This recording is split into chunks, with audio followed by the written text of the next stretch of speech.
Hey, hope y'all are doing alright today. Me and my buddy down here are going down to a part of the river that it's really inaccessible by any direction other than what we're doing right now. So it's possible nobody's ever even been down here to fish for gar. So we're gonna go down here and we're gonna see if we can test out the smallest hook that we can possibly use on alligator gar and see if we can take y'all along for the ride and teach y'all a few things too.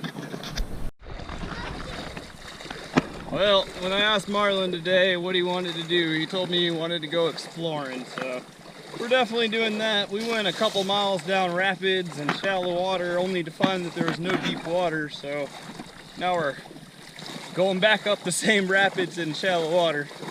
That's fun. Anyway, we saw some big gar right where we put in at. We just figured we'd try to find some new stuff, and we never did, so back on up we go. We got Marlon over here swimming and cooling down, staying all cooled down, and I think we might take a little break and put out some baits for a second before we go up the actual rapids. But I'm showing y'all right now, these are the only hooks I have in my bag. The only hooks I have for alligator gar are 1/0 hooks, and this is how I'm fishing them. I'm bridling my 1/0 hook to the top of my bait with some rigging floss. And I'm using this new Trocar 1/0 with a ring. And my leader isn't wire, it's 300-pound hollow core, and it's actually pretty abrasive resistant. I haven't seen a gar go through it yet, so there's that. Okay, I'm gonna toss these on out and see what we can get into with it and see if this little tiny hook is viable. Yep, perfect, just right there.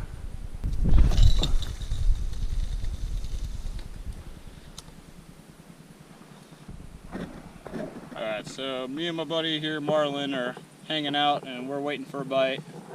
And YouTube doesn't like kids being in their videos too much anymore, but we aren't that big on the rules, so here we are.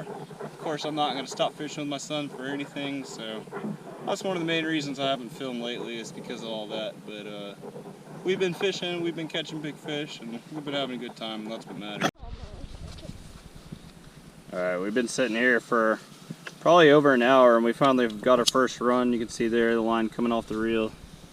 Our fish is out this way about 100 yards. You're not going to be able to see the float. I can't even see it actually. But yeah, she's running out that way. Alright, so this fish ran literally 130, 140 yards out. I'm going to go ahead and set on her. I don't really know if it's a great idea, but we're going to try.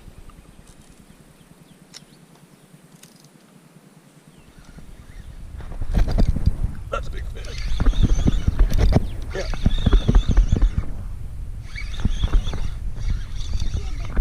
Yeah. I think. Here, you want to help? Just come right here. We got a reel right now. I'll let you reel. Let me get a little. Oh, I think she dropped it. Yeah, that's gone. No, she's still there. It's under. She's still there. Okay, come on. Here you go. Go ahead and reel. Oh. Oh, she's strong. Alright, you gotta work her, work her. Reel, reel, reel, reel. Reel, reel, reel, reel. I can't. You have to. It's hard to reel. It's freaking hard to do it. It was hard to freaking reel. I don't know what's going on here, honestly. She's got power, but I might be like through a rock or something.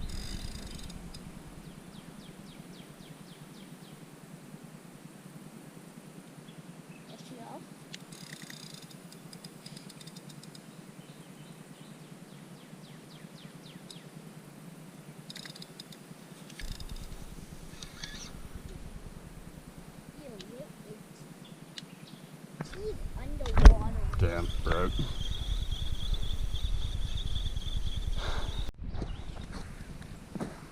So on that run I thought I saw the float go under, like it got snagged, which it did apparently.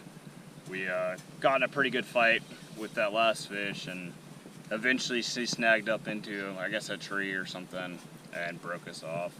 I could see the float just hanging out right on top of it, so I went over there in hopes that, you know, I could tie back on the line, but she broke everything off. As I got in the kayak, I saw about probably about a 6-foot fish cruising up this bank.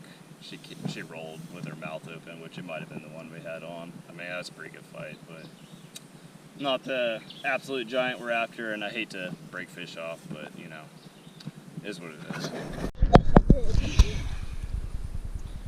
Alright, so we lost that last fish, and now we're gonna go ahead and rig up another bait. I'm gonna go ahead and bridle my bait, so I'm gonna pass that mortician's needle with some rigging floss, there's a gar there, through the bait. Kind of tidy up the loops a little bit.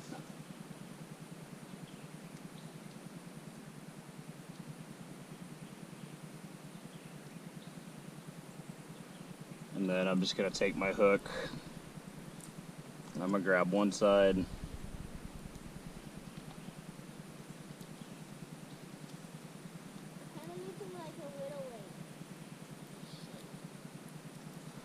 Once I get both sides, I'm gonna spin it. Once I get both sides, I'm gonna spin it. Go underneath. I should be good there. That's the same way I hooked that other one up. That gap doesn't need to be more than like an inch. Any further than that, you're gonna get bleeding from gills and stuff like that. It's better short. I got frustrated at that other spot. We saw, I think, that same 6-foot fish roll a couple more times, but I could tell she's not interested in eating again. So I came to another spot that I've never actually fished before, but I have it pinned because I was running by here in my boat, and I saw 2 6-foot fish roll right here where I'm at currently. So I'm gonna see if we get some baits out and see what happens.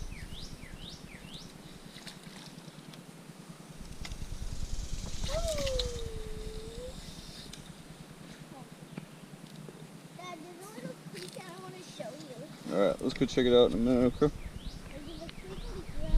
Let's throw these out real fast.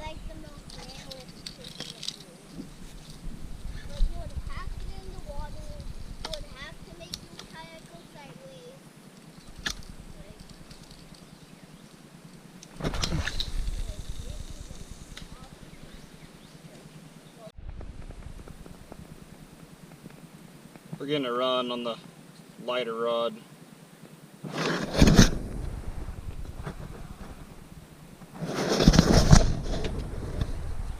I saw a pretty small fish roll right near that float, so I don't think it's too big, but it's a perfect fish for marlin. So I've got a run here. I'm about out of line, so I'm gonna go ahead and set on it. I don't want to get in the kayak with marlin to chase her, so we're not going to.